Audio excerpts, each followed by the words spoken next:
Welcome to base. I am Naresh, history faculty. Okay, history syllabus మనం ఇప్పుడు explain చేస్తాను. SI and police constable గురించి syllabus detail గా నేను ఎక్స్ప్లెయిన్ చేస్తాను. ఓకే, ఫస్ట్ టాపిక్ వచ్చేసి మనకి ఇండియన్ హిస్టరీని మూడు భాగాలుగా విభజించుకుంటాం. Ancient India, medieval India, modern India అని చెప్పేసి. ఓకే, మనకి ఎగ్జామ్ పాయింట్ ఆఫ్ వ్యూలో ఎక్కువ మార్కులు దేనికి ఉంటాయంటే మోడర్న్ ఇండియాకి ఉంటాయి. అందులో కూడా మళ్ళీ ఇండియన్ నేషన్ మూవ్మెంట్కి ఉంటాయి. ఇండియన్ నేషన్ మూవ్మెంట్ ఇంకా సబ్ టాపిక్స్ ఉన్నాయి. ఆ సబ్ టాపిక్స్ కూడా మనకి ఎక్స్ప్లెయిన్ చేస్తాము. ఓకే, ఫస్ట్ మనము ఫస్ట్ దగ్గర నుంచి చూద్దాం. Ancient India cultures. First topic వచ్చేసి కల్చర్స్ లో స్టోన్ ఏజెస్, దాన్ని మనం పాలియోలిథిక్ అంటాం. పాలియోలిథిక్, మెజోలిథిక్, నియోలిథిక్, ఈ మూడు కూడా స్టోన్ ఏజ్ అని చెప్పేసి అంటాం. ఇందులోంచి మినిమం మనకి ఒక మార్క్ వచ్చే అవకాశం ఉంటుంది. మినిమం ఒకటి లేదా రెండు, మినిమం అయితే ఒక మార్కు మనకి కల్చర్స్ నుంచి స్టోన్ ఏజ్ నుంచి వచ్చే అవకాశం ఉంది. పాలియోలిథిక్, మెజోలిథిక్. పాలియోలిథిక్ అంటే పాతరాతి యుగం, మెజోలిథిక్ మధ్యరాతి యుగం, నియోలిథిక్ నవీన శిలాయుగం. ఓకే, ఈ యుగాలలోని ప్రాంతాల పైన మనకి క్వశ్చన్స్ వచ్చే అవకాశం ఉంది. ఓకే, ఈ టాపిక్ ఎక్స్ప్లెయిన్ చేసినప్పుడు క్వశ్చన్స్ ఎలా అడుగుతుందని చెప్పేసి కూడా చెప్తాను. ఓకే, మినిమం ఒక మార్క్ మనకి ఈ టాపిక్ నుంచి వస్తుంది. Okay, second one Indus valley civilisation. భారతదేశంలో మొట్టమొదటి నాగరికత ఇండస్ వ్యాలీ సివిలైజేషన్ చెప్పాల్సి ఉంటుంది. ప్రపంచ చరిత్రలోనే అత్యంత గొప్ప నాగరికత అంటే ఇండస్ వ్యాలీ సివిలైజేషన్. మనకి మినిమం 2 మార్కులు ఇండస్ వ్యాలీ సివిలైజేషన్ నుంచి వచ్చే అవకాశం ఉంటుంది. మినిమం 2 మార్కులు ఇండస్ వ్యాలీ సివిలైజేషన్ నుంచి వస్తాయి. అలాగే థర్డ్ వన్ చూసినట్లయితే ఆర్యన్ కల్చర్స్, ఆర్యుల యొక్క సంస్కృతి, ఆర్యుల యొక్క నాగరికత అంతా కూడా మనకి మలివేద నాగరికత, తొలివేద నాగరికత రెండు కూడా మనకి ఈ టాపిక్ లో చెప్తాము. ఇందులోంచి కూడా మినిమం ఒక మార్క్ వచ్చే అవకాశం ఉంటుంది. మినిమం ఒక మార్క్ వచ్చే అవకాశం ఉంటుంది. ఓకే, తొలివేద నాగరికత కావచ్చు, మలివేద నాగరికత కావచ్చు, ఈ రెండింటిని కలిపి మినిమంలో ఒక మార్క్ వచ్చే అవకాశం ఉంటుంది. ఓకే, ఇక నెక్స్ట్ వచ్చేసి రైజ్ ఆఫ్ షోడశ మహాజనపదాస్. షోడశ అంటే 16 గొప్ప రాజ్యాల ఆవిర్భావ కాలము. ఫోర్త్ టాపిక్ ఇది. 16 గొప్ప రాజ్యాల ఆవిర్భావ కాలము. దీన్ని మనము 6th century BC అని చెప్పేసి అంటాం. 6th century BC period. Okay, మనకి గత రెండు జరిగినటువంటి తెలంగాణ ఏర్పడిన తర్వాత జరిగిన 2 SI ఎగ్జామ్స్ లో ఈ షోడశ మహాజనపదాల గురించి బిట్ పడింది. 16 జనపదాల్లో అంటే 16 రాజ్యాల నుంచి మ్యాచ్ ద ఫాలోయింగ్ అడిగాడు. ఓకే, 4 రాజ్యాలు ఇచ్చాడు, వాటి రాజధానులు ఇచ్చాడు, వాటిని మ్యాచ్ చేయమన్నాడు. ఓకే, మనకి తెలంగాణ ఏర్పడాక ఫస్ట్ ఎస్ఐలో, సెకండ్ ఎస్ఐ ఎగ్జామ్స్ లో దీంట్లోంచి ఒక మార్క్ అడగడం జరిగింది. Match the following. ఫస్ట్ 16 జనపదాల పేర్లు గుర్తుపెట్టుకుంటే దాని యొక్క రాజధానులు మనకి అడిగారు. ఇంకా ఫిఫ్త్ టాపిక్ వచ్చేసి రైజ్ ఆఫ్ న్యూ రిలీజియన్స్, కొత్త మతాల ఆవిర్భావం. ఇది కూడా 6వ శతాబ్ద కాలంలో జరిగింది. ఓకే, ఈ రైజ్ ఆఫ్ షోడశ మహాజనపదాస్లో భాగమే అని చెప్పుకోవాలి. ఓకే, ఈ కాలంలో బుద్ధిజం, జైనిజం అనే పెద్ద మతాలనే వేరుపడ్డాయి. దాదాపుగా ఈ కాలంలో 62 మత ఉద్యమాలు వచ్చాయి. 62 మత ఉద్యమాల్లో ప్రస్తుతం ఉన్న మతాలంటే బౌద్ధ మతము, జైన మతము. ఓకే, 62 మత ఉద్యమాల్లో 4 గొప్ప మతాలు ఏర్పడ్డాయి 6వ శతాబ్ద కాలంలో. బౌద్ధ మతం, జైన మతం, అజీవక మతం, చార్వక మతం. మళ్ళీ ఒకసారి రిపీట్ చేస్తున్నాను. 62 మత ఉద్యమాల్లో 4 మతాలుగా అభివృద్ధి చెందాయి. 4లో బౌద్ధ మతం, జైన మతం, అజీవక మరియు చార్వక. అయితే అజీవక, చార్వక అనేవి మనకి మధ్యయుగం ప్రారంభం వరకు కూడా ఉన్నాయి. ఆధునిక యుగ కాలంలో అజీవక, చార్వక అంతరించిపోయాయి. ప్రస్తుతం భారతదేశంలో బౌద్ధ మతం అమల్లో ఉంది, జైన మతం అమల్లో ఉంది. జైన మతాన్ని అవలంబిస్తా ఉన్నారు, బౌద్ధ మతం అవలంబిస్తా ఉన్నారు. ప్రపంచంలో అతిపెద్ద మతాల్లో బౌద్ధ మతం కూడా ఒకటి. భారతదేశంలో చూసినట్లయితే హిందూ మతం చాలా పెద్ద మతం. ప్రపంచ సామ్రాజ్యం చూసినట్లయితే ఫస్ట్ క్రిస్టియానిటీ, సెకండ్ ఇస్లాం, థర్డ్ హిందూయిజం, ఫోర్త్ బుద్ధిజం. ఇక నెక్స్ట్ టాపిక్ వచ్చేసి ఇక్కడ దీన్ని చూసినట్లయితే మినిమం మనకి ఇక్కడ బుద్ధిజం నుంచి కానీ జైనిజం నుంచి కానీ ఈ రెండింటిలోంచి మినిమంలో మినిమం మనకి 1 లేదా 2 మార్కులు వచ్చే అవకాశం ఉంది.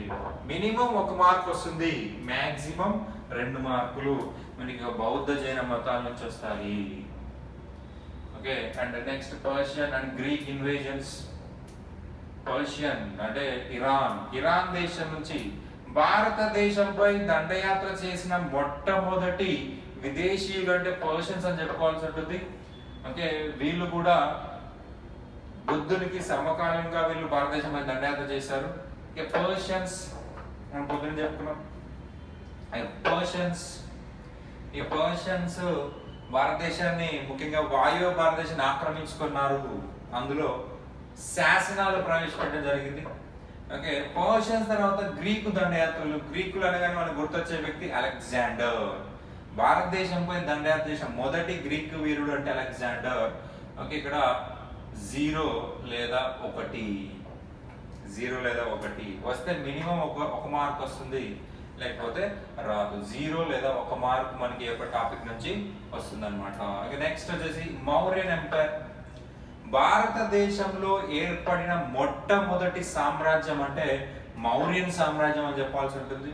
చంద్రగుప్త మౌర్యుడు ధననందుని ఓడించి ఈ మౌర్య సామ్రాజ్యాన్ని స్థాపించడం జరిగింది.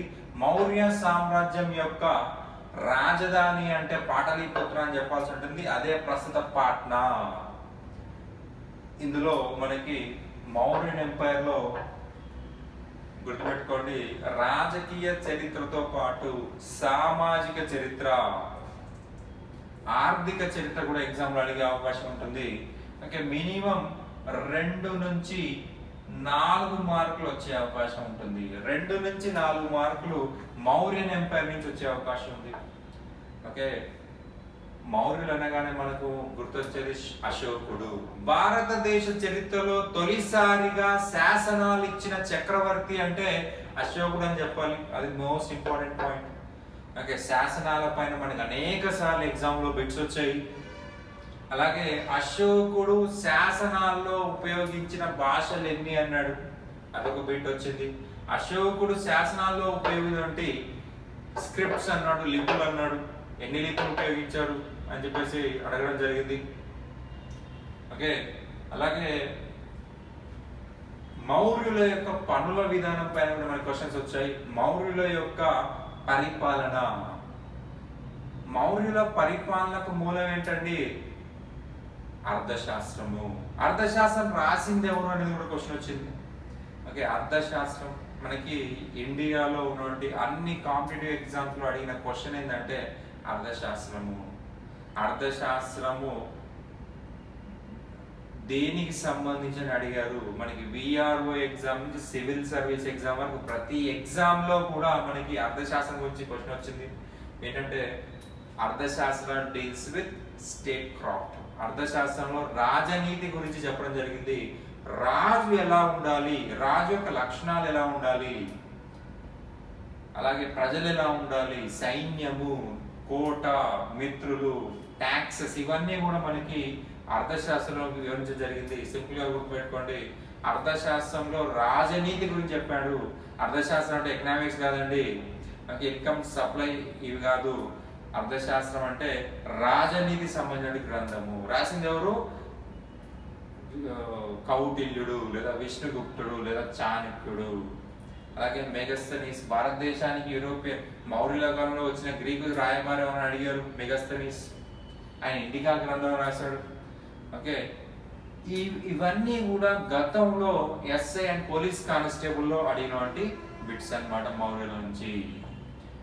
ఓకే, మౌర్యుల యొక్క పన్నులు, మౌర్యుల యొక్క సామాజిక విధానము, ఓకే, అశోకుని యొక్క స్తంభ శాసనాలు, అశోకుని యొక్క గుహ శాసనాలు, అశోకుని యొక్క మత విధానము, ఇవన్నీ కూడా మౌర్యుల నుంచి మనకి గత ఎగ్జామ్స్ లో అడిగినటువంటి క్వశ్చన్స్ అన్నమాట. మినిమం 2 మార్కులు, మాక్సిమం 4 మార్కులు వచ్చే అవకాశం ఉంది. నెక్స్ట్ వచ్చేసి 8th వన్ పోస్ట్ మౌర్యన్ ఎరా. మౌర్యుల అనంతర యుగము. మౌర్యుల అనంతర యుగము.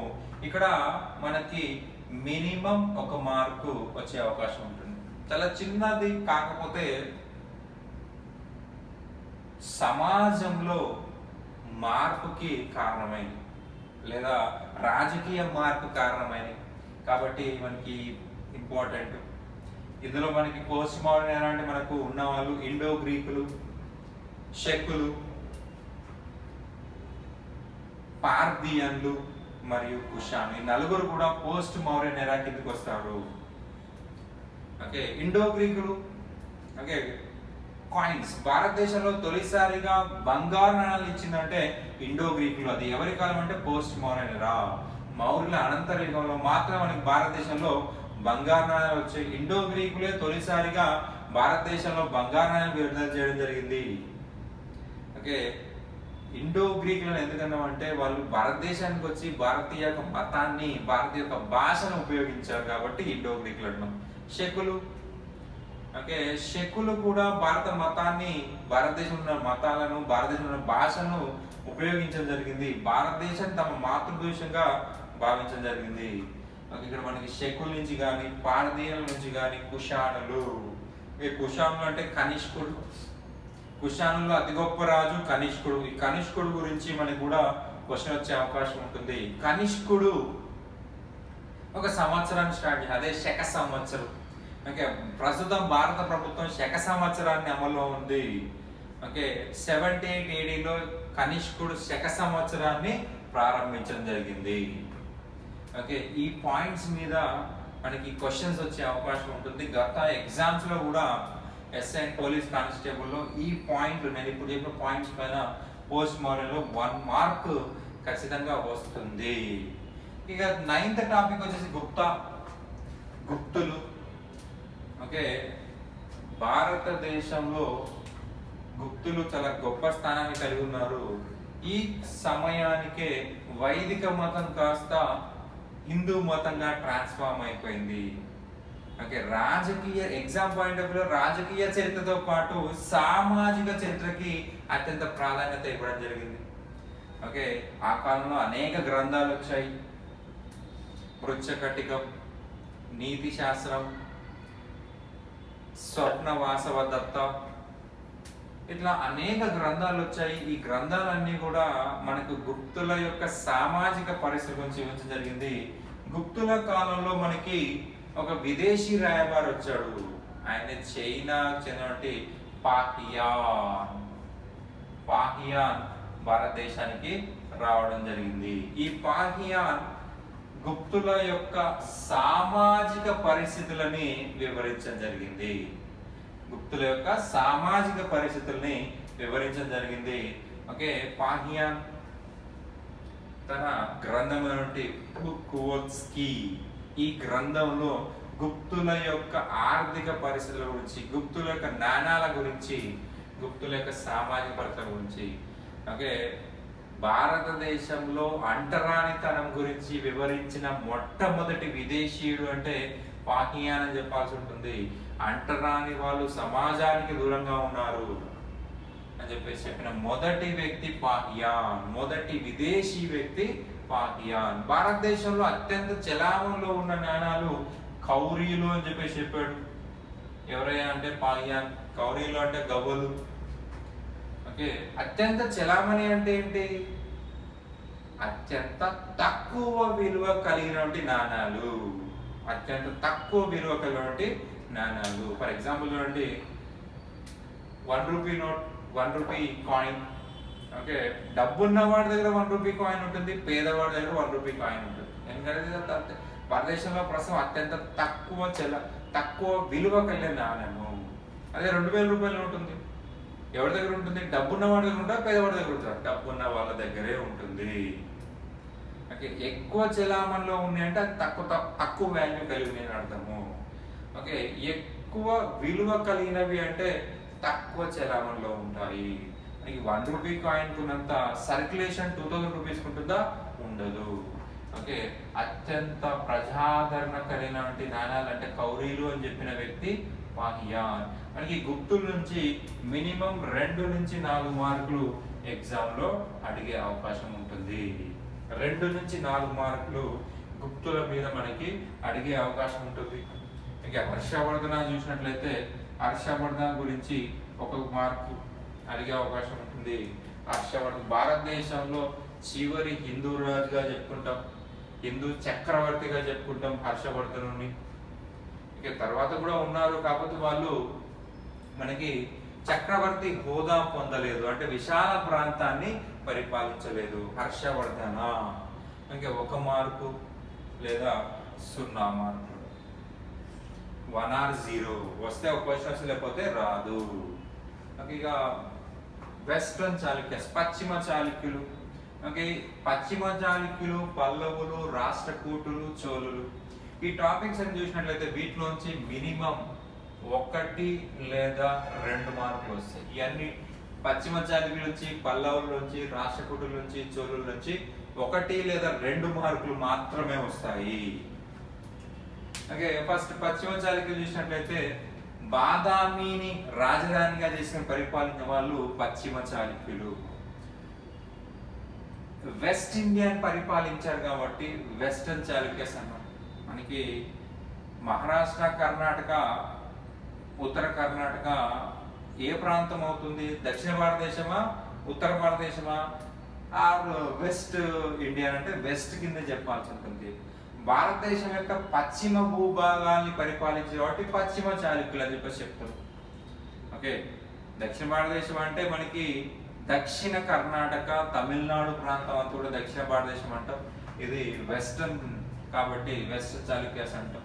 ఈ వంశంలో అతి గొప్ప రాజు పులకేశి, 2వ పులకేశి వెస్టర్న్ చాళుక్య రాజు యొక్క రాజుల్లో అతి గొప్పవాడని చెప్పుకోవచ్చు. ఇందులో మనకి హర్షవర్ధనకి సమకాలీనంగా చెప్పుకోవాలి. హర్షవర్ధన్ యొక్క ప్రస్తావన అనేది వెస్టర్న్ చాళుక్యుల యొక్క ఇన్స్క్రిప్షన్ లో ఉంది, అదే ఐహోల్ శాసనము. ఓకే, రవి కీర్తి అనేటువంటి చరిత్రకారుడు ఐహోల్ శాసనాన్ని ఇవ్వడం జరిగింది. ఈ ఐహోల్ శాసనంలో 2వ పులకేశిని పొగిడి ఇక్కడ హర్షవర్ధనుని కూడా పొగడడం జరిగింది. వీళ్ళిద్దరూ కూడా సమకాలీనులు అని చెప్పాల్సి ఉంటుంది. ఇక్కడ మనకి టెంపుల్స్ మీద క్వశ్చన్స్ వచ్చే అవకాశం ఉంటుంది వెస్టర్న్ చాళుక్యస్ మీద. ఓకే, వెస్టర్న్ చాళుక్యం కాలంలో మనకి వేసర శైలి అనేది అభివృద్ధి చెందింది. ఉత్తర భారతదేశంలోని నగర శైలి, దక్షిణ భారతదేశంలోని ద్రవిడ శైలి, ఈ రెండింటిని కలిపి వేసర శైలి అభివృద్ధి చెందింది.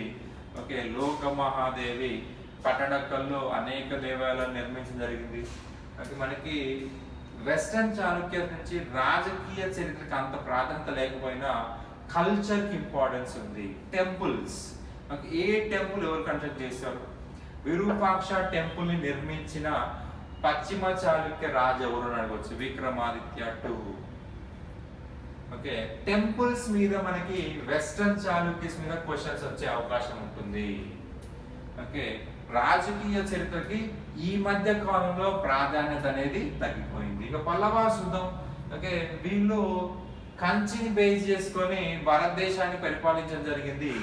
ఓకే, మొదటి మహేంద్రవర్మ, మొదటి నరసింహవర్మ, 2వ నరసింహవర్మ, వీళ్ళంతా కూడా చాలా గొప్ప రాజుని చెప్పాల్సి ఉంటుంది. ఈ పల్లవులు దక్షిణ భారతదేశాన్ని, ముఖ్యంగా పూర్తి తమిళనాడు ప్రాంతాన్ని తమ అధీనంలో పెట్టుకున్నారు. ఓకే, తమ పరిస్థితులకు అనుగుణంగా ఉత్తర ప్రాంతాలు అంటే ఆంధ్రప్రదేశ్, కర్ణాటక ప్రాంతాలపై దండయాత్రలు చేసి వాటిని తమ అధీనంలో పెట్టుకున్నారు. ఓకే, కావేరీ డెల్టా ప్రాంతం, తుంగభద్ర డెల్టా ప్రాంతం కోసం పశ్చిమ చాళుక్యులతో పల్లవులు యుద్ధాలు చేశారు. ఓకే, ఇక్కడ కూడా మనకి కల్చర్ యొక్క క్వశ్చన్స్ కి ఎక్కువ ప్రాధాన్యత ఉంది. అంటే పెయింటింగ్స్, బుక్స్.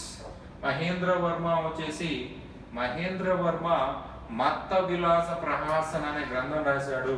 ఈ క్వశ్చన్ అనేది చాలాసార్లు రిపీట్ అయిందండి. మత్త విలాస ప్రహాసన అనే గ్రంథాన్ని రాసింది ఎవరు అని ఎగ్జామ్ లో అడిగారు, చాలాసార్లు రిపీట్ అయింది. మొదటి మహేంద్రవర్మ, మత్త విలాస ప్రహాసన. ఓకే, ఈ మత్త విలాస ప్రహాసనలో వివిధ మతాలను వ్యంగ్యంగా రాజు విమర్శించడం జరిగింది. వ్యంగ్యము అంటే కామెడీ వేలో. అలాగే పెయింటింగ్స్ కూడా పల్లవుల కాలంలో డెవలప్ అయ్యాయి. అండ్ మొదటి నరసింహవర్మ వచ్చేసి మహాబలిపురం అనే సిటీ కన్స్ట్రక్ట్ చేశారు. మహాబలిపురం సిటీ నిర్మించింది ఎవరు అని కూడా గతంలో క్వశ్చన్ వచ్చింది. ఓకే, రెండవ నరసింహవర్మ ఈయన మహాబలిపురంలో తీర దేవాలయం నిర్మించాడు. ఓకే, రెండవ నరసింహవర్మని ద్రవిడ శిల్ప శైలి యొక్క పునాది వేసిన వ్యక్తిగా చెప్పుకోవచ్చు. ద్రవిడ శైలికి పునాదులు వేసిన వ్యక్తి ఎవరయ్యా అంటే రెండవ నరసింహవర్మ. ఇతని రాజసింహ అని కూడా అంటారు. ఓకే, దక్షిణ భారతదేశంలో అభివృద్ధి చెందినటువంటి శైలినే ద్రవిడ శైలి అని చెప్పేసి చెప్పడం జరుగుతుంది. ద్రవిడ శైలి. ఓకే, ఇక నెక్స్ట్ టాపిక్ వచ్చేసి రాష్ట్రకూటులు. ఎల్లోరాని బేస్ చేసుకొని దాదాపు 200 నుంచి 300 సంవత్సరాలు పశ్చిమ భాగాన్ని వెస్ట్రన్ ఇండియాని పరిపాలించడం జరిగింది. ఓకే, దంతిదుర్గం దగ్గర నుంచి రెండవ కర్క వరకు కూడా ఎల్లోరా మాన్యకేటాన్ని బేస్ చేసుకొని దాదాపు 200 నుంచి 300 సంవత్సరాలు రాష్ట్రకులు పరిపాలించారు. అయితే ఇక్కడ కూడా మనకి రాజకీయ చరిత్రకు అంత ఇంపార్టెంట్ లేదు. ఓకే, కళలు, పెయింటింగ్స్, అలాగే టెంపుల్స్ కి అత్యంత ప్రాధాన్యత ఉంది. మనకి ఎగ్జామ్ పాయింట్ ఆఫ్ వ్యూలో ఈ 10th చాప్టర్ అంతా కూడా టెంపుల్స్ పైన, టెంపుల్ కన్స్ట్రక్షన్స్ పైన, పెయింటింగ్స్ పైన క్వశ్చన్స్ అడిగే అవకాశం ఉంది. ఓకే, ఎల్లోరాలో కైలాసనాథ దేవాలయం, యునెస్కో దీనిని ప్రపంచ వారసత్వ సంపదగా గుర్తించింది. ఓకే, ఇది నిర్మించింది ఎవరు గతంలో క్వశ్చన్ అడిగారు. మొదటి కృష్ణుడు. రాష్ట్రకూట వంశం నుండి మొదటి కృష్ణుడు యొక్క కైలాసనాథ గుహాలయాన్ని నిర్మించడం జరిగింది. ఇక చోళాస్ చూద్దాం. ఓకే, చోళాస్ యొక్క రాజకీయ చరిత్ర పైన కొద్దిగా మనకి ఎగ్జామ్ లో క్వశ్చన్స్ అడిగే అవకాశం ఉంటుంది. ఓకే, చోళ వంశంలో మొదటి రాజు అంటే విజయాలయ చోళుడు. చోళ వంశంలో మొదటి గొప్ప రాజు అంటే రాజరాజ 1. ఓకే, ఈ రాజరాజ 1 చోళుల యొక్క గౌరవాన్ని ఉన్నత స్థితికి తీసుకెళ్లాడు, ఎవరెస్ట్ స్థాయికి తీసుకెళ్లాడు. ఓకే, ఈయన కూడా అనేక నిర్మాణాలు చేపట్టాడు. అందులో ముఖ్యమైనది తంజావూరులోని బృహదీశ్వరాలయం. ఓకే, మనకి ఇది కూడా మనకి ఎగ్జామ్ క్వశ్చన్ అడిగారు. తంజావూరులోని బృహదీశ్వర దేవాలయం నిర్మించింది ఎవరు? మొదటి రాజరాజు. ఓకే, బృహదీశ్వర దేవాలయం యొక్క మరి యొక్క పేరేంది? రాజరాజేశ్వరాలయము. ఓకే, అలాగే రాజేంద్ర చోళుడి పైన మనకి ఎగ్జామ్ క్వశ్చన్స్ పడ్డాయి. రాజేంద్ర చోళుడిని దక్షిణ భారతదేశ నెపోలియన్ చెప్పేసి పిలవడం జరిగింది. దక్షిణ భారతదేశ నెపోలియన్. దక్షిణ భారతదేశం నుంచి ఉత్తర భారతదేశంపై దండయాత్ర చేసిన మొదటి చోళరాజు ఎవరంటే రాజేంద్ర చోళుడు అని చెప్పాల్సి ఉంటుంది. ఓకే, ఉత్తర భారతదేశం నుంచి అనేక దండయాత్రలు దక్షిణ భారతదేశంపై జరిగాయి. కానీ దక్షిణ భారతదేశం నుంచి ఉత్తర భారతదేశానికి ఎవరు వెళ్ళలేదు. వెళ్ళింది చాలా తక్కువ మంది. అందులో ఒక ముఖ్యమైన రాజు మొదటి రాజేంద్ర చోళుడు అని చెప్పాల్సి ఉంటుంది. గంగా నది వరకు దాటి గంగా నది వరకు ఆక్రమించుకోవడం జరిగింది. రాజేంద్ర చోళుడు యొక్క బిరుదు వచ్చేసి గంగైకొండ. గంగైకొండ అని చెప్పేసి గుర్తుపెట్టుకోండి. ఈ గంగైకొండ బిరుదు ఎవరికి ఉంది అని గతంలో అడిగారు. ఓకే, అలాగే ఇండోనేషియా వరకు ఆక్రమించుకున్న చోళ రాజు ఎవరు అని అడిగారు. రాజేంద్ర చోళుడు. మొదటి రాజేంద్ర చోళుడు. ఓకే, ఇండోనేషియా వరకు ఆక్రమించాం కాబట్టి కడారం కొండ అని చెప్పేసి టైటిల్ ఉందండి. సో ఈ టాపిక్ చూసినట్లయితే మనకి చోళులలో మాత్రమే రాజకీయ చరిత్రకు ప్రాధాన్యత ఉంది. మిగతా అన్నింటిలో కూడా కల్చర్ కి, టెంపుల్స్, పెయింటింగ్స్ వీటికి మనకి ప్రాధాన్యత ఉంది. ఇందులో 1 లేదా 2 మార్కులు వచ్చే అవకాశం ఉంటుంది. ఇక మిడివల్ ఇండియా చెప్తాం. Medieval India మధ్యయుగము.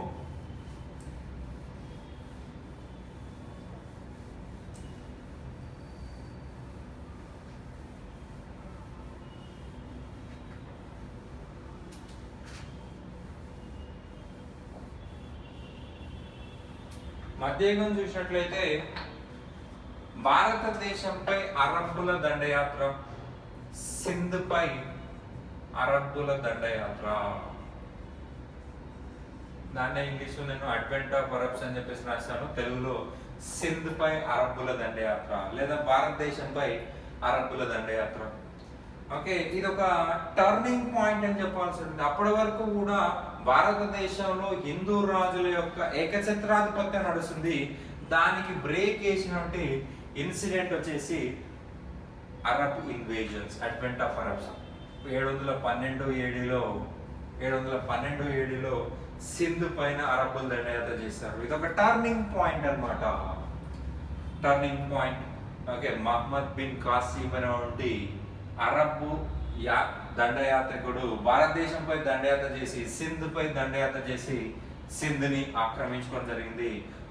పూర్తి వాయువ్య భారతదేశ ప్రాంతాన్ని తన అధీనంలోకి తెచ్చుకోవడం జరిగింది. పూర్తి వాయువ్య భారతదేశ ప్రాంతాన్ని తన అధీనం తెచ్చుకోవడం. ఈ టాపిక్ నుంచి 0 లేదా 1 మార్కు వచ్చే అవకాశం ఉంటుంది. వస్తే ఒక క్వశ్చన్ వస్తుంది, లేకపోతే లేదు. ఇందులోనే మనకి సబ్ టాపిక్స్ వచ్చేసి తురుష్కుల దండయాత్ర. తురుష్కులు అంటే మహమ్మద్ గజని, మహమ్మద్ గోరి. గజని, మహమ్మద్ గోరి. ఓకే, వీళ్ళిద్దరు కూడా తురుష్క దండయాత్రలు అన్నమాట. తురుష్క అంటే టర్కిష్ రేస్ కి సంబంధించిన వాళ్ళు. టర్కిష్ రేస్ కి సంబంధించిన వాళ్ళు. టర్కిష్ అనేది ఒక జాతి, దేశం కాదు. ఓకే, మధ్య ఆసియా అంటే ప్రస్తుత ఉజ్బెకిస్తాన్, కిర్గిస్తాన్, తుర్క్మెనిస్తాన్ ప్రాంతంలో ఉన్న ప్రజలని తురుష్కులు అని చెప్పేసి అంటారు. ఓకే, మహమ్మద్ గజని, మహమ్మద్ గోరి వీళ్ళిద్దరు కూడా టర్కిష్ జాతికి సంబంధించిన వాళ్ళు. ఓకే, అరబ్ దండయాత్ర తర్వాత వీళ్ళు భారతదేశం పైన దండయాత్ర చేయడం జరిగింది. మహమ్మద్ గజని వచ్చేసి 1000 నుంచి 1026 వరకు. ఈయన 1078లో ఒకసారి దండయాత్ర చేశాడు. అలాగే 1191, 1192 ఇలా 2 సార్లు దండయాత్ర చేశాడు. ఓకే, ఈ దండయాత్రలో మనకి 1 లేదా 0 మార్కులు వస్తాయి. ఈ టాపిక్ నుంచి 1 లేదా 0 మార్కులు వస్తాయి. ఓకే, నెక్స్ట్ టాపిక్ వచ్చేసి ఢిల్లీ సుల్తాన్స్ అండి. ఈ ఢిల్లీ సుల్తాన్స్ చూసినట్లయితే ఈ పీరియడ్ వచ్చేసి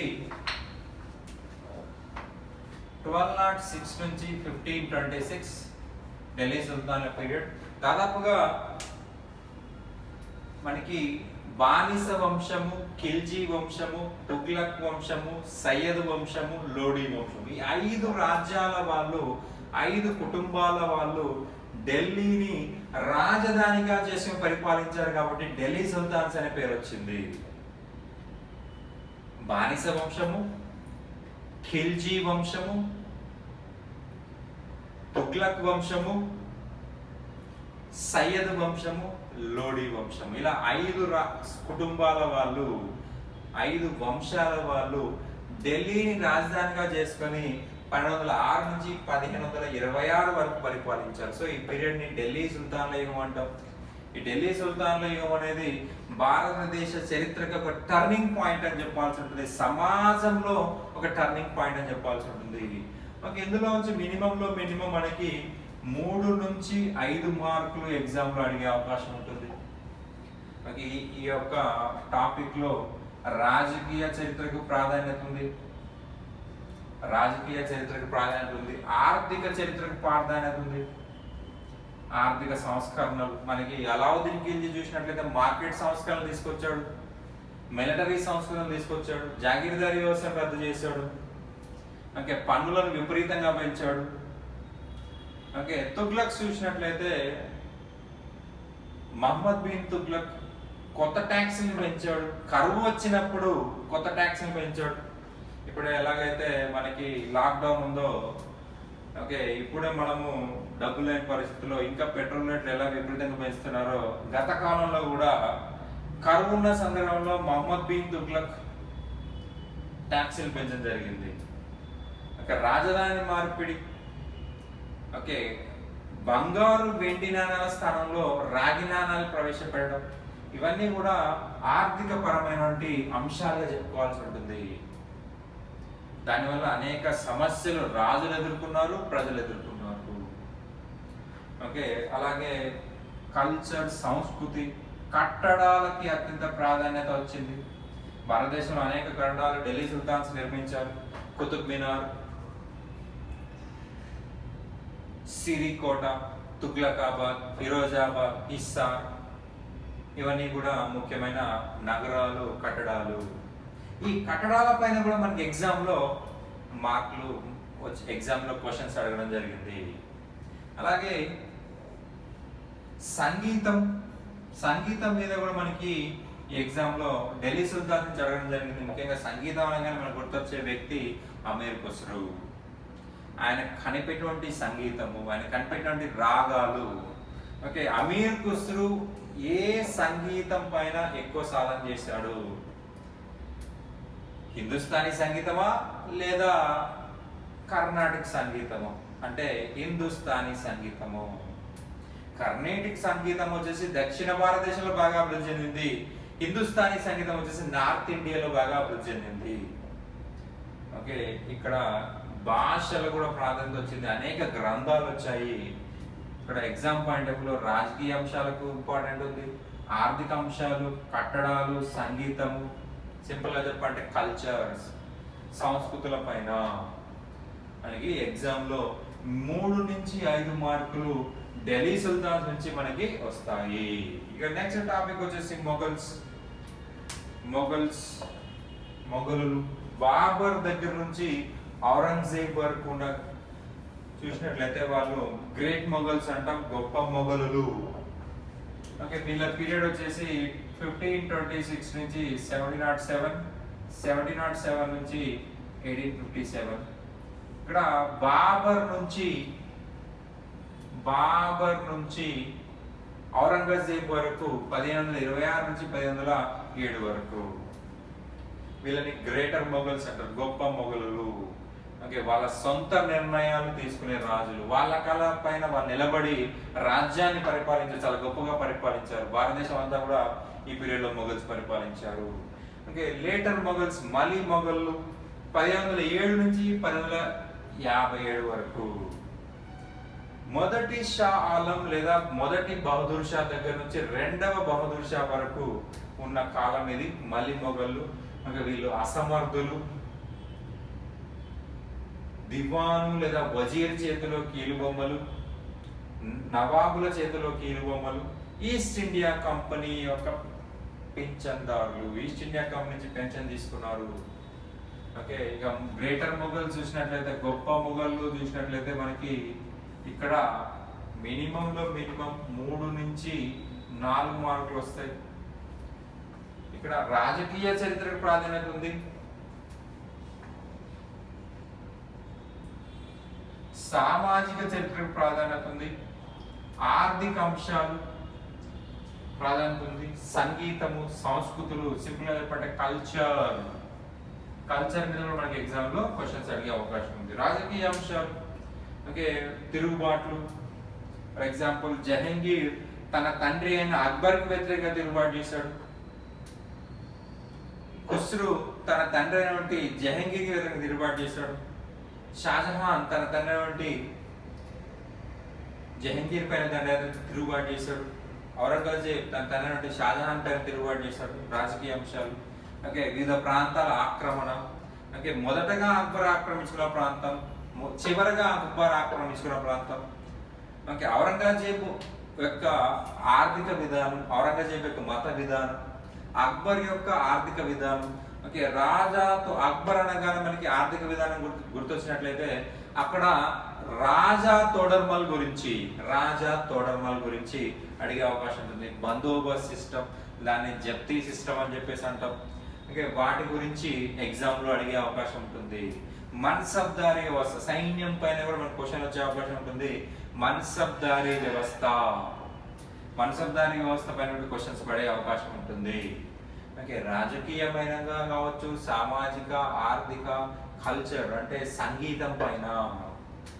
తాన్సేన్ చాలా గొప్ప సంగీతకారుడు. ఆయన మేఘమదనము అంటే మేఘాన్ని వర్షించే విధంగా చేయగలడు. ఓకే, మీ ఆకాశం నుంచి నిప్పులు రాలే విధంగా కూడా సంగీతం వాయించగలడు, అంత గొప్ప సంగీతకారుడు. ఓకే, ఈ కాలంలో పెయింటింగ్స్ కూడా చాలా గొప్పగా డెవలప్ అయ్యి జహంగీర్ పీరియడ్ని పెయింటింగ్స్ యొక్క గొప్ప కాలము, స్వర్ణయుగం అని చెప్పుకోవచ్చు. షాజహాన్ పీరియడ్లో కట్టడాలకు అత్యంత ప్రాధాన్యత వచ్చింది. కట్టడాలు, ఈ కట్టడాలు ముఖ్యంగా చూసినట్లయితే ఎర్రకోట, తాజ్ మహల్, ఇవి ముఖ్యమైన కట్టాలని చెప్పాల్సింది షాజహాన్వి. వీటి పైన కూడా మన గత ఎగ్జామ్స్ లో క్వశ్చన్స్ పడ్డాయి. మొఘల్స్ నుంచి కూడా 3 నుంచి 4 మార్కులు మనకి పడే అవకాశం ఉంది. ఇక మోడర్న్ ఇక్కడ Marathas Shivaji.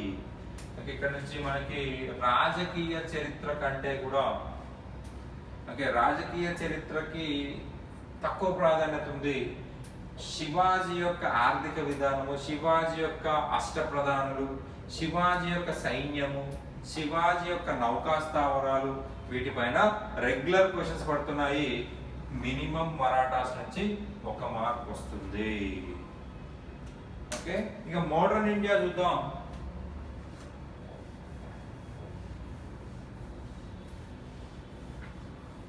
Modern India first advent of Europeans. భారతదేశానికి యూరోపియన్ దేశస్తులు రావడానికి గల ప్రధాన కారణం ఏంటి? కారణం ఏంటయ్యా అంటే మత యుద్ధాలు. తురుష్కులకు మరియు క్రైస్తవులకు మధ్య మత యుద్ధాలు జరిగాయి. దానితో భారతదేశానికి ఉన్నటువంటి వ్యాపార మార్గాలన్నీ కూడా మూసుకోపోవడం జరిగింది. ఓకే, టర్కిష్ కాన్స్టాంటినోపుల్ నగరాన్ని తురుష్కులు ఆక్రమించుకోవడం జరిగింది. సో యూరోపియన్లు సముద్రం చుట్టూ తిరిగి ఇండియాకు రావాల్సిన పరిస్థితి ఏర్పడింది. భారతదేశానికి తొలిసారిగా వచ్చినటువంటి యూరోపియన్లు అంటే పోర్చుగీస్ వారు అని చెప్పాల్సి ఉంటుంది. భారతదేశానికి వచ్చిన తొలి యూరోపియన్ అంటే పోర్చుగీస్ వారు, వాస్కో డి గామా. ఓకే, వాళ్ళ తర్వాత వచ్చింది డచ్ వాళ్ళు, వాళ్ళ తర్వాత బ్రిటిష్ వాళ్ళు, వాళ్ళ తర్వాత డేన్స్, వాళ్ళ తర్వాత ఫ్రెంచ్ వాళ్ళు. ఓకే, ఇవి ఈ సీక్వెన్స్ లో పెట్టమని చెప్పేసి అడిగే అవకాశం ఉంది. సీక్వెన్స్ ఫస్ట్ ఎవరు వచ్చారు, తర్వాత ఎవరు వచ్చారు, తర్వాత ఎవరు వచ్చారు, చివరి ఎవరు వచ్చారు, సీక్వెన్స్ లో పెట్టారు. క్రొనాలజికల్ ఆర్డర్ అంటాం మన హిస్టరీలో. క్రొనాలజికల్ ఆర్డర్ లో పెట్టమంటారు. పోర్చుగీస్ వాళ్ళు, డచ్ వాళ్ళు, బ్రిటిష్ వాళ్ళు, డేన్స్, ఫ్రెంచ్ వాళ్ళు. ఇందులో డేన్స్ పక్కన పడేసి 4 ఇచ్చేసి సీక్వెన్స్ లో పెట్టమంటాడు. ఓకే, జంబులు ఇచ్చేసి సీక్వెన్స్ లో పెట్టాడు. కాబట్టి ఈ ఆర్డర్ కూడా గుర్తుపెట్టుకోవాల్సి ఉంటుంది. మనకి అడ్వెంట్ ఆఫ్ యూరోపియన్ నుంచి వస్తే 1 మార్క్ వస్తుందండి. ఓకే, లేకపోతే లేదు. Minimum 1 mark advent of European నుంచి వస్తుంది. భారతదేశానికి ఎలా వచ్చారు యూరోపియన్లు అని చెప్పేసి, అలాగే ఎవరెవరు ఏమేమి స్థాపించారు, ఎక్కడెక్కడ స్థావరాలు స్థాపించారు, పోర్చుగీస్ వారి స్థావరాలు కాని ప్రాంతాలు ఏంటి అని అడుగుతాడు. కాని ప్రాంతాలు ఏంటంటే అయిన ప్రాంతాలు ఏంటో మనకి తెలుసుకోవాలంటుంది. ఓకే, అండ్ డచ్ వాళ్ళు ఉన్న ప్రాంతాలు, డచ్ వాళ్ళు తూర్పు ప్రాంతానికి ఎందుకు ప్రాధాన్యత ఇచ్చారు, డచ్ వాళ్ళు ఏ ప్రాంతాల్లో ఉన్నారు, డచ్ వారి ప్రాంతాలు కానివేవి అని అడగొచ్చు. అలాగే ఫ్రెంచ్ వారి ప్రాంతాలు కానివేవి అడగొచ్చు, బ్రిటిష్ వారి ప్రాంతాలు కానివేవి అడగొచ్చు. ఓకే, నెక్స్ట్ వచ్చేసి ఎస్టాబ్లిష్మెంట్ ఆఫ్ బ్రిటిష్ పవర్. భారతదేశంలో బ్రిటిష్ అధికార స్థాపన. మినిమం మనకి 2 మార్కులు ఇక్కడ నుంచి వచ్చే అవకాశం ఉంటుంది. భారతదేశంలో బ్రిటిష్ వాళ్ళు తొలిసారిగా ఆక్రమించిన ప్రాంతం మీదే మనకు అడిగారు, బెంగాల్. భారతదేశంలో యుద్ధం ద్వారా చివరిగా ఆక్రమించిన ప్రాంతం అని అడిగే అవకాశం ఉంటుంది, పంజాబ్. భారతదేశంలో బ్రిటిష్ వారు ఆక్రమించిన మొదటి ప్రాంతం అంటే బెంగాల్. భారతదేశంలో యుద్ధము ద్వారా, యుద్ధం గుర్తుపెట్టుకోవాలి, వార్, యుద్ధం ద్వారా చివరి ఆక్రమించిన ప్రాంతం పంజాబ్. భారతదేశంలో డాక్ట్రిన్ ఆఫ్ ల్యాప్స్, రాజ్య సంక్రమణ సిద్ధాంతం ప్రకారము ఆక్రమించుకున్న తొలి ప్రాంతము సతారా. ఓకే, భారతదేశంలో బ్రిటిష్ వాళ్ళు చిట్ట చివరి ఆక్రమించుకున్న ప్రాంతం అవధ్. ఇలా మనకి క్వశ్చన్స్ అడిగే అవకాశం ఉంది. ఓకే, ఈ యొక్క ఎస్టాబ్లిష్మెంట్ ఆఫ్ బ్రిటిష్ పవర్లు మైసూర్ గురించి కావచ్చు, పంజాబ్ గురించి కావచ్చు, బెంగాల్ గురించి కావచ్చు, సతారా, నాగ్పూర్, ఝాన్సీ, వీటన్నిటి గురించి 1 లేదా 2 మార్కులు. ఓకే, 2 మార్కులు ఖచ్చితంగా మనకి ఎస్టాబ్లిష్మెంట్ ఆఫ్ బ్రిటిష్ పవర్ లో వస్తుంది. ఇక నెక్స్ట్ 16th చాప్టర్ వచ్చేసి అడ్మినిస్ట్రేషన్ ఆఫ్ బ్రిటిష్. ఓకే, భారతదేశాన్ని ఆక్రమించిన తర్వాత పరిపాలన చేయాలి కదా, కాబట్టి ఇక్కడ వీటి మీద కూడా మనకు క్వశ్చన్స్ వచ్చే అవకాశం ఉంటుంది. ఓకే, రెవెన్యూ అడ్మినిస్ట్రేషన్, జమీందారీ విధానము, రైతువారీ విధానము, మహల్వారీ విధానము. ఓకే, న్యాయ వ్యవస్థ, విద్యా వ్యవస్థ, సివిల్ సర్వీసులు, పోలీస్, ఇవన్నీ కూడా మనకి అడ్మినిస్ట్రేషన్ లో ఇక్కడ కూడా మనకి ఒక 2 మార్కులు వచ్చే అవకాశం ఉంటుంది. 2 మార్కులు వచ్చే అవకాశం ఉంటుంది.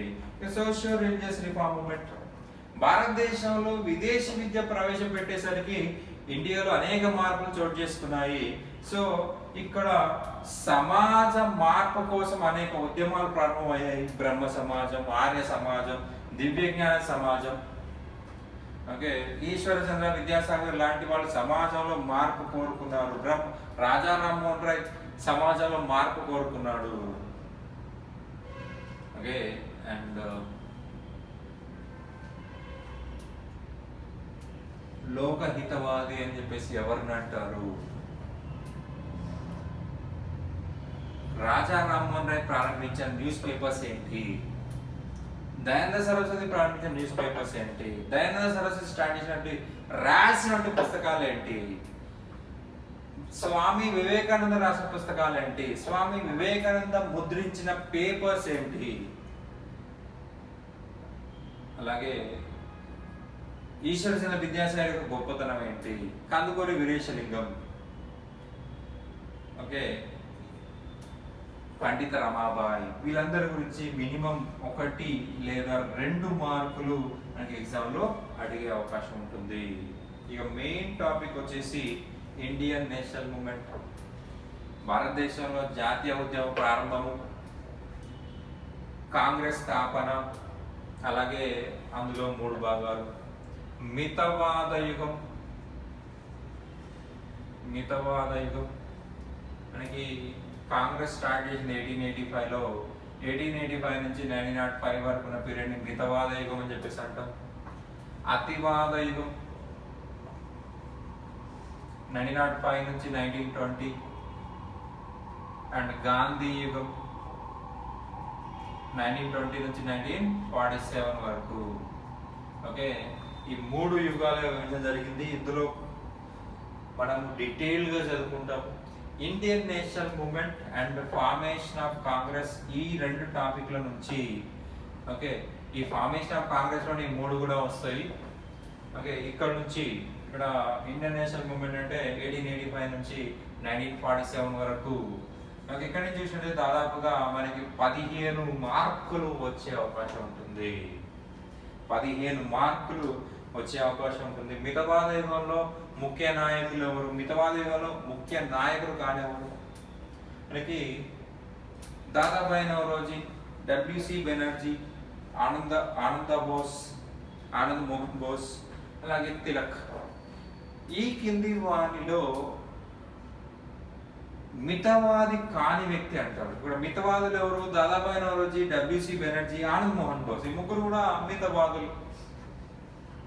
మరి తిలక్ అతివాది. సో అతివాది అంటే తిలక్ ఇక్కడ ఆన్సర్ అవుతుంది. ఓకే, ఈ కాలంలో మితవాదులు చేసిన పనులు, భారతదేశం యొక్క సక్సెస్ అనేది ఇక్కడ డిస్కస్ చేసుకుంటాం. ఓకే, అలాగే అతివాదులు బాలగంగాధర్ తిలక్, లాలా లజపత్ రాయ్, బిపిన్ చంద్రపాల్, అరబిందో ఘోష్, అజిత్ సింగ్, వీళ్ళంతా కూడా ముఖ్యమైన నాయకులు అని చెప్పాల్సి ఉంటుంది. మనకి ఈ కాలంలోనే స్వదేశీ ఉద్యమం వచ్చింది, బెంగాల్ పార్టీషన్ మూమెంట్ వచ్చింది. అలాగే మనకి ఈ పీరియడ్ లోనే ముస్లిం లీగ్ పార్టీ ఏర్పడింది. 1906 ముస్లిం లీగ్ పార్టీ ఢాకాలో ఏర్పడింది. 1909 మింటో మార్లే సంస్కరణలు, వీటిపైన కూడా మనకి క్వశ్చన్ అడిగే అవకాశం ఉంటుంది. 1909 చాలా ఇంపార్టెంట్.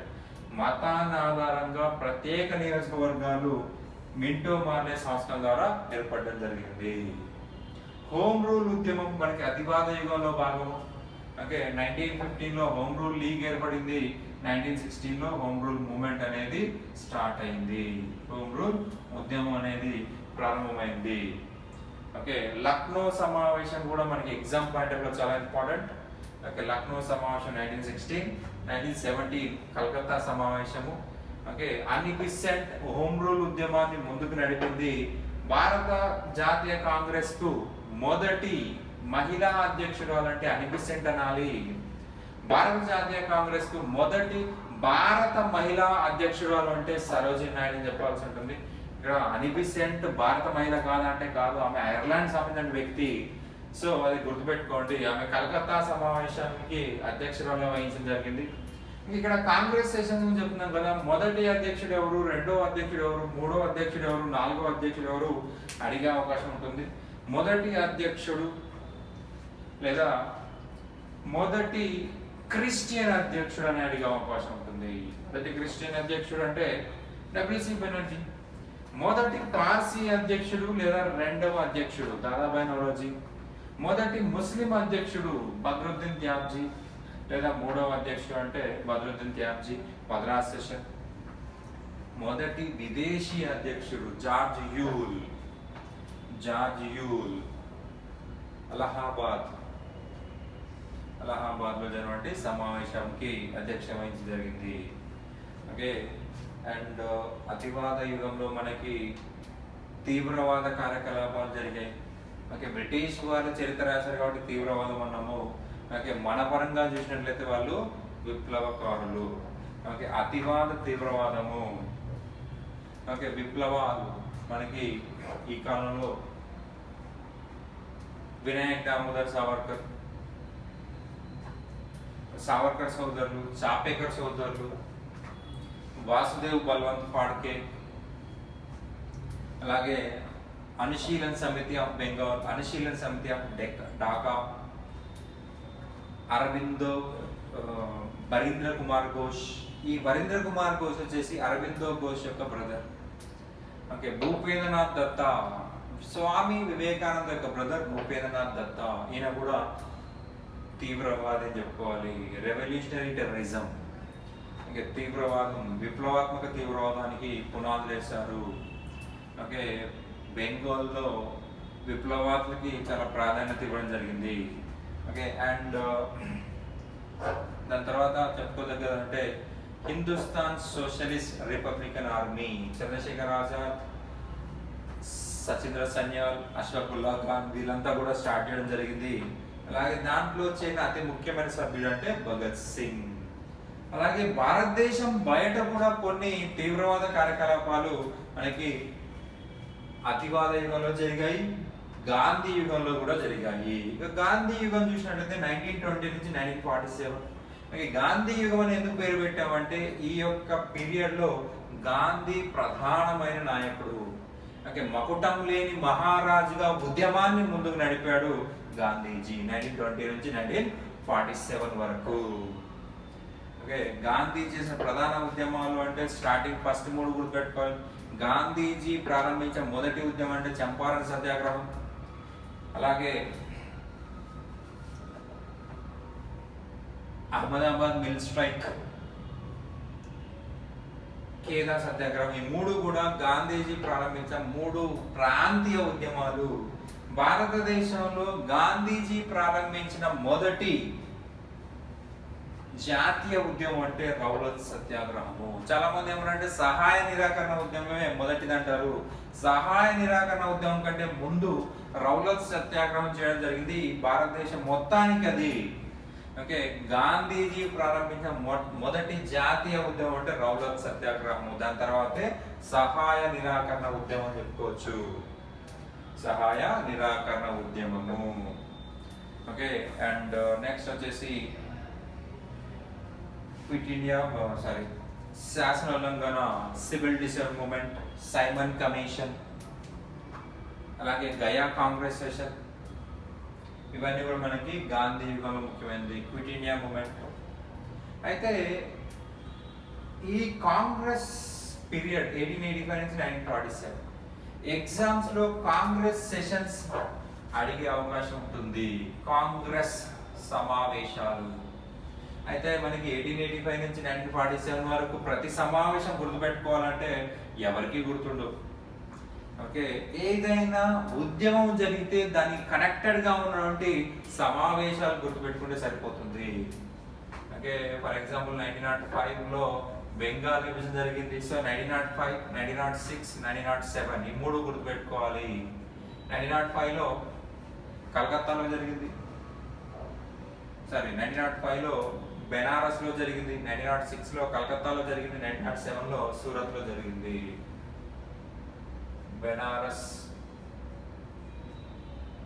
గోపాల్ కృష్ణ గోఖలే, 1906 కలకత్తా దాదాబాయి నౌరోజీ, 1907 సూరత్.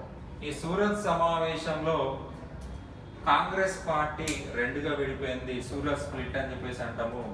1916 లక్నో సమావేశము, ఇది కూడా ఇంపార్టెంట్ అండి, ఎందుకంటే ఈ లక్నో సమావేశంలో విడిపోయిన కాంగ్రెస్ ఏర్పడింది. 1907లో కాంగ్రెస్ పార్టీ రెండు ముక్కలైతే 1916లో లక్నో సమావేశంలో మళ్ళీ కలుసుకున్నారు. అతివాదులు మితవాదులు 1907లో విడిపోతే 1916లో కలుసుకున్నారు, రీయునైట్ అయ్యారు. ఓకే, హోమ్ రూల్ ఉద్యమానికి కనెక్ట్ అయినటువంటి సమావేశాలు, అలాగే నాన్ కోఆపరేషన్ మూవ్మెంట్ కి కనెక్ట్ అయిన సమావేశం 1920, 1921, 1922. గయా సమావేశం చాలా చాలా ఇంపార్టెంట్ అండి. 1922 గయా కాంగ్రెస్ సమావేశం చాలా చాలా ఇంపార్టెంట్. ఎగ్జామ్ పాయింట్ లో చాలా సార్లు రిపీట్ చేయడం జరిగింది. ఓకే, అలాగే Simon commission related 1927 Madras session, Simon commission సంబంధించింది, ఇది కూడా గత ఎగ్జామ్ లో రిపీటెడ్ గా అడగడం జరిగింది. ఓకే, అలాగే 1929 లాహోర్ సెషన్, సివిల్ డిసర్వ్మెంట్ కరెక్ట్ అయి ఉంది. క్విట్ ఇండియా మూవ్మెంట్ సంబంధించి 1942 ఓకే బాంబే మీటింగ్, ఇది కూడా మనకి ఎగ్జామ్ పాయింట్ ఇంపార్టెంట్. భారతదేశానికి స్వాతంత్రం వచ్చినప్పుడు అధ్యక్షుడు ఎవరు, ఇది మనకి ఎగ్జామ్ లో అడగడం జరిగింది. ఇదండి దాదాపుగా మనకి 35 నుంచి 40 మార్కులు మనకి ఇండియన్ హిస్టరీ నుంచి ఎస్ఐ మరియు కానిస్టేబుల్‌లకి అడిగే అవకాశం ఉంటుంది. ఓకే, నెక్స్ట్ వీడియోలో నెక్స్ట్ క్లాస్ చూద్దాం. Okay, thank you.